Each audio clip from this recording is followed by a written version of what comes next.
Hello everybody, कक्षा 9 गणित में आपका स्वागत है। आज हम क्या देखेंगे? रैखिक समीकरण का हल। ठीक है, आज है 27वां दिन और फटाफट से स्टार्ट करेंगे।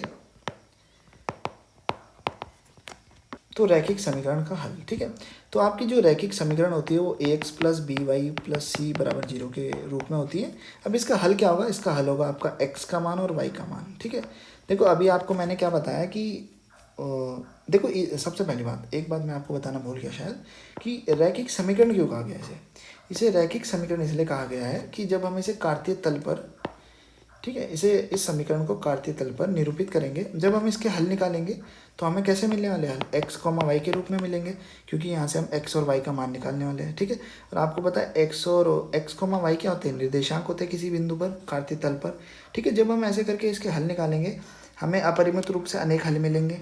ठीक है, और एक सीधी लाइन मिलेगी। ठीक है, एक हमें सीधी लाइन मिलेगी। वो सीधी लाइन कैसी भी हो सकती है आपकी। ठीक है, हमें मिलेगी सीधी लाइन, इसलिए बोलते हैं हम इसे रैखिक समीकरण। ठीक है, कोई कर्व नहीं मिलेगा, मतलब हमें कुछ ऐसा नहीं मिलेगा। ऐसे करके हमें एक सीधी लाइन मिलेगी। ठीक है, अब देखो, अब रैखिक समीकरण के हल की बात करते हैं।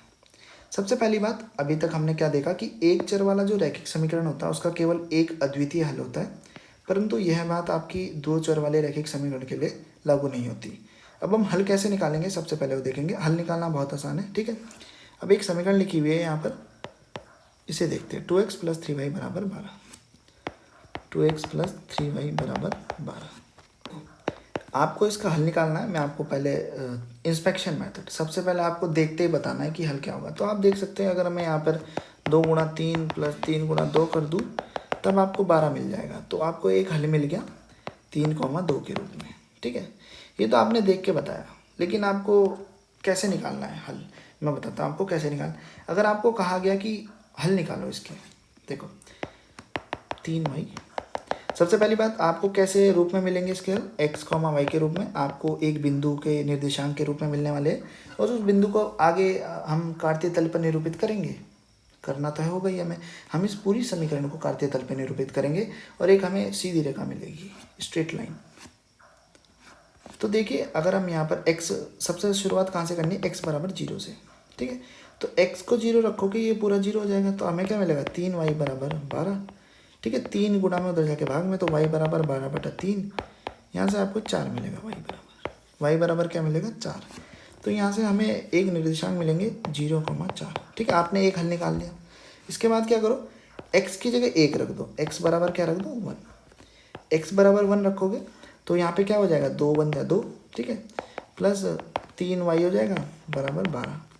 अब ये 2 प्लस का उधर जाके माइनस का, तो 3y बराबर 12 माइनस 2, 3y बराबर 10 होगा। ठीक है, अब ये 3 गुणा में उधर जाके भाग में, तो y बराबर 10/3। ठीक है, तो यहाँ से आपको एक हल मिला 1,10/3। ठीक है, ऐसे करके अगर आप x बराबर 2 रखोगे तो यहाँ से आपको मिलेगा 2, ये आपका 4 हो जाएगा, तो 8/3। फिर आप 3 रखोगे तो यहाँ से आपको मिलेगा 3,2। ठीक है, ऐसे करके तो ये 4 हल आपको मिल जाएंगे। ठीक है, अगर आप x बराबर 3 रखो, तो इससे क्या पता चला, हम अगर x का मान रखते जाएंगे तो हमें y का नया मान मिल रहा है हर बार। ठीक है, तो इससे हम कह सकते हैं कि किसी भी दो चर वाले रैखिक समीकरण का अपरिमित रूप से अनेक हल होते हैं। कितने हल होते हैं? देखो लिखा हुआ है, दो चरों वाले रैखिक समीकरण के अपरिमित रूप से अनेक हल होते हैं। इनके हलों का कोई अंत नहीं होता, आप थक जाओगे।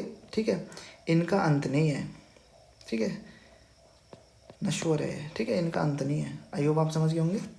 इसका मतलब, सॉरी, जो इसके हल है वो नश्वर नहीं है, मतलब उनका अंत नहीं हो सकता। ठीक है, अनश्वर है, आप ऐसे भी कह सकते हो। तो ज़्यादा हिंदी पे जाएंगे नहीं इतना, हमें अपने काम से मतलब है, गणित पढ़ रहे हैं। ठीक है, तो आपको बस इतना याद रखना कि दो चरों वाले रैखिक समीकरण के अपरिमित रूप से अनेक हल होते हैं। ठीक है, तो अभी हमने देख लिया हल कैसे निकालना। आई होप आपको प्रैक्टिस होगी। अब एक और क्वेश्चन करेंगे या एग्जाम्पल करेंगे तो अपना काम हो जाएगा।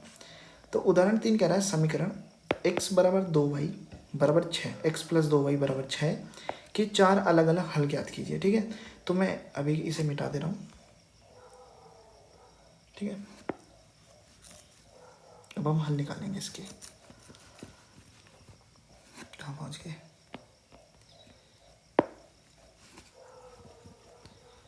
ठीक है, अब देखो, अब हम हल निकालेंगे, ठीक है। सबसे पहली बात, इसके अपरिमित रूप से अनेक हल होंगे। हम हल कैसे निकालेंगे, देखो आपको समीकरण लिखना है। सबसे पहले आपको x की जगह 0 रखना है। जब आप x बराबर 0 रखोगे तो आपको y क्या मिलेगा, ये 0 हो जाएगा, तो आपको मिलेगा 2y बराबर 6। ये 2 उधर जाके भाग में हो जाएगा, तो y बराबर 6/2, यहाँ से आपको 3 मिलेगा। तो x की जगह 0 रखने में y क्या मिला, 3। तो आपको पहला बिंदु मिल गया, यह पहला हल, ठीक है। ये जो निर्देशांक है किसी बिंदु के कार्तीय तल पर, और एक ये हल भी है किसके, इस 2 चर वाले रैखिक समीकरण के, ठीक है। अब x की जगह 1 रखो, फिर x की जगह 1 रखोगे आपको कुछ ऐसा मिलेगा, ये 1 प्लस का उधर जाके माइनस का, तो 2y बराबर 6 माइनस 1, तो 2y बराबर 5। अब ये देखो 2 उधर जाके भाग में हो जाएगा, तो y बराबर 5/2, ठीक है। तो आपको क्या मिला, 1,5/2। एक और हल मिला। हमें 4 हल निकालने अलग अलग। अब हम क्या करेंगे, x बराबर 2 रखेंगे। x बराबर 2 रखोगे तब आपको कुछ ऐसा मिलेगा, 2 प्लस, इधर देखो ना, इधर 2 रखा आपने, बराबर 6, ठीक है। अभी देखो ये 2 उधर जाके माइनस में हो जाएगा, तो 2y बराबर 6 माइनस 2, 2y बराबर 4 हो जाएगा। अब 2 इधर क्या है आपका, गुणा में, उधर जाके भाग में, तो y बराबर 4/2। यहाँ से आपको क्या मिलेगा, y बराबर 2, ठीक है। तो यहाँ से एक और हल मिल गया 2,2 के रूप में, ठीक है। यहाँ पर x भी 2 है और y भी 2 निकला, ठीक है। अब x बराबर 3 रखो। जब आप x बराबर 3 रखोगे आपको एक और हल मिलेगा, मैं डायरेक्ट लिख दे रहा हूँ, ठीक है। आप 6 में से 3 माइनस करोगे 3, तो आपको y मिलेगा आपको 3/2। आप इतना तो निकाल ही सकते हो, तो 3,3/2, ठीक है। तो ये आपको 4 हल मिल जाएंगे। ऐसे करके आप अनेक हल निकाल सकते हो। देखो अभी तो हम x की जगह 0 रख रहे हैं, अब y की जगह 0 रख लो, y की जगह क्या रखो, 0 रखो, ठीक है। फिर x का नया मान मिलेगा। ऐसे करके आपको अपरिमित रूप से अनेक हल मिलने वाले हैं, ठीक है। आई होप आप समझ गए होंगे। देखो मैंने अपने दिमाग से निकाला है, ये आप भी अपने दिमाग से निकालना, रट्टू तोता मत बनना, ठीक है। अब देखो आप कहोगे, ये देखो इधर जरूरी नहीं सेम हो, ठीक है। अब देखो ये 2 तो हमने भी निकाले थे, नहीं हमने केवल ये निकाला है, बाकी ये तीनों अलग निकाले इन्होंने। तो मैंने आपको बताया कि अपरिमित रूप से कितने अनेक हल है, तो कितने भी हल हो सकते हैं भाई इसके। हमने जो आंसर निकाला वो एकदम एक्यूरेट और करेक्ट है, कोई गलत नहीं है उसमें, ठीक है। आई होप आप समझ गए होंगे। देखो अब हम किस विधि का यूज़ करेंगे, हम करेंगे सबसे पहले x बराबर 0 रखेंगे, y का मान निकालेंगे, फिर y बराबर 0 रख के x का मान निकालेंगे, ठीक है। इससे अगर हमसे पूछा गया कि 2 हल निकालो, तो तब हम ऐसा यूज़ करेंगे, ठीक है। पहले x 0 रखेंगे, फिर y 0 रखेंगे। तो देखते फटाफट से उदाहरण 4, ठीक है। अभी कह रहा है निम्नलिखित समीकरणों में से प्रत्येक समीकरणों के 2 हल ज्ञात कीजिए, ठीक है। तो मैंने क्या कहा, 2, देखो अभी हाथों हाथ दिमाग में निकालेंगे, ठीक है। सबसे पहले x की जगह 0 रखा, तो ये 0 हो जाएगा आपका, x की जगह 0 रखा। अब y देखे, y क्या होगा, ये 3 उधर जाके भाग में, 3 4 जा 12, तो y क्या मिलेगा आपको 4, ठीक है। अब हम क्या करेंगे, y की जगह 0 रखेंगे, ठीक है, 4 है, ठीक है, ध्यान रखना। y की जगह 0 रखेंगे तो ये पूरा 0, ठीक है। अब x का निकालेंगे तो 4 3 जा 12, यहाँ से 3 मिल जाएगा, तो x 3 और y 0 मिल गए 2 आपको हल। आई होप आप समझ गए होंगे। अब इसे देखो दिमाग में करेंगे, दिमाग में, ठीक है।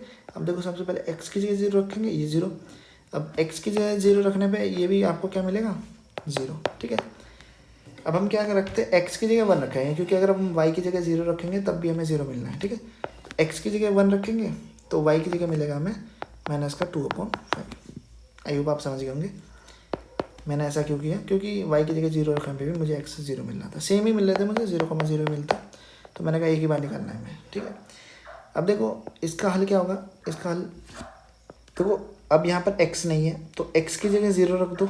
देखो ये कुछ इस फॉर्म का है ना, देखो 3 गुणा वाई, या आप इसे ऐसे लिख सकते हो, इसे मिटाता हूँ एक सेकंड के लिए, ठीक है। ये कुछ इस फॉर्म का है, 0 गुणा x प्लस 3 गुणा वाई प्लस 4 बराबर 0, ठीक है। x की जगह 0 रखो, y की जगह क्या मिलेगा आपको, -4/3 मिलेगा, नहीं मिलेगा, ठीक है। अब x की जगह 1 रखो, 1 रखो, कोई फ़र्क पड़ेगा नहीं, क्योंकि 1 की गुना 0 से होगी तो 0 ही मिलना हमें, कोई फ़र्क नहीं पड़ेगा।